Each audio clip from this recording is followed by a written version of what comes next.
Hi friends, welcome back to Rohit auto world. ఇవాళ Indian automobile ఇండస్ట్రీలో జరిగే హాట్ న్యూస్ ఏందో చూద్దాం. చివరి వరకు అయితే వీడియోని తప్పకుండా చూడండి. వీడియో నచ్చినట్లయితే లైక్ చేయండి, షేర్ చేయండి, సబ్స్క్రైబ్ చేసుకోండి.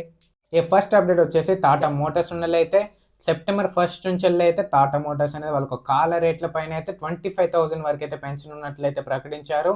ప్రొడక్షన్ కాస్ట్, రా మెటీరియల్ పెరగడం వల్ల అయితే వీళ్ళైతే నిర్ణయం తీసుకోవడం అయితే జరిగింది. మీరు కనుక Tata punch, Nexon, Harrier, safari లాంటి కార్లు కొనాలనుకుంటే రేట్లు పెరగకముందే బుక్ చేసుకోవడం అయితే మంచిది.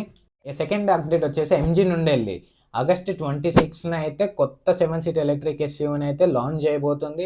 ఒక్కసారి ఫుల్ ఛార్జ్ చేస్తే 500 కిలోమీటర్స్ పైగా రేంజ్ ఇస్తుందని అయితే సమాచారం. ఈ పెద్ద ఫ్యామిలీకి ఇది ఒక మంచి ఆప్షన్ అని చెప్పుకోవచ్చు. ఈవీ మార్కెట్లో ఇది ఒక కీలక లాంచ్.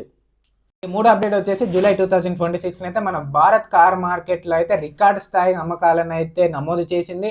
ఈ పండగల సీజన్ కారణంగా డిమాండ్ పెరిగి అయితే అమ్మకాలు అయితే చాలా బలపడ్డాయి.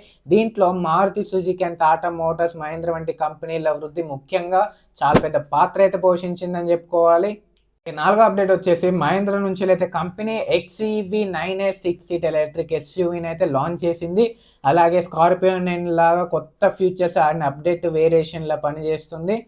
అలాగే విజనైజ్ కాన్సెప్ట్ కూడా ఆటోమొబైల్ అభిమానుల దృష్టిని అయితే ఆకర్షిస్తుంది.